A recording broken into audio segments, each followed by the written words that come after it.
Sir ये बताइए ये अधिक मास क्या होता है? अधिक मास बोलते हैं असंक्रांति मासो अधिमासा स्फुटम से।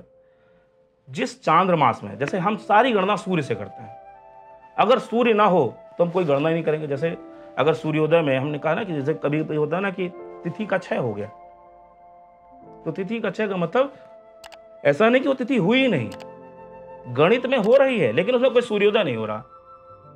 जैसे मान लीजिए आज सूर्योदय हुआ, आज जैसे एकादशी है, 10वीं में होता सूर्योदय और उसके 10 मिनट के बाद एकादशी लग जाती, और आने वाले सूर्योदय जो अगला नेक्स्ट सूर्योदय है वहां पर क्या है, सूर्योदय से 10-15 मिनट पहले समाप्त हो जाती। तो इसका मतलब उसमें कोई सूर्योदय नहीं हुआ, तो ये तिथि क्षय हो गई। मतलब अगर सूर्योदय नहीं हो तिथि को मान्यता भी नहीं दे रहा।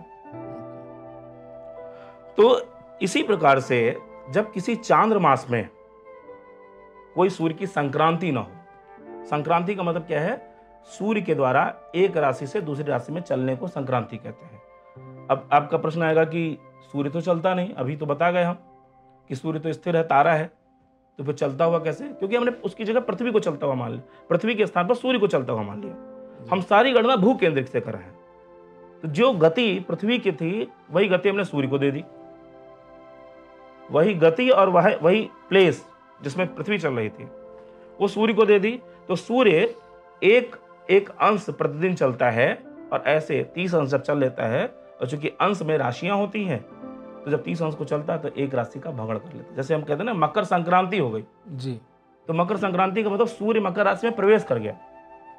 अगर हम उसके आधारभूत रूप में जाएंगे तो कहने का मतलब पृथ्वी मकर राशि में चली गई, न कि सूर्य। लेकिन चूंकि हम सब कुछ सूर्य के संदर्भ में कर रहे हैं, सनराइज हम ले रहे हैं, तो जैसे हमको सूर्य चलता हुआ दिखाई देता है जी, इसीलिए जो दिखता है वो सत्य नहीं है। पृथ्वी चल रही है ये हमें दिखाई नहीं दे रहा, लेकिन पृथ्वी चल रही है, और सूर्य नहीं चल रहा वो हमें दिखाई दे रहा है, इसलिए वो सत्य जो दिख रहा है वो सब कुछ सत्य नहीं होता। तो इसीलिए अधिमास की जब बात हो रही थी जी, तो जिस चांद्रमास में, जैसे इस बार श्रावण मास में सूर्य की संक्रांति नहीं हो रही, तो जब संक्रांति नहीं होगी तो अधिमास हो जाएगा। उसको हम मलमास भी कहते हैं, पुरुषोत्तम मास भी कहते हैं, उसका नाम पुरुषोत्तम मास। पुरुषोत्तम इसलिए क्योंकि उस मास में कोई पर्व त्योहार नहीं होंगे।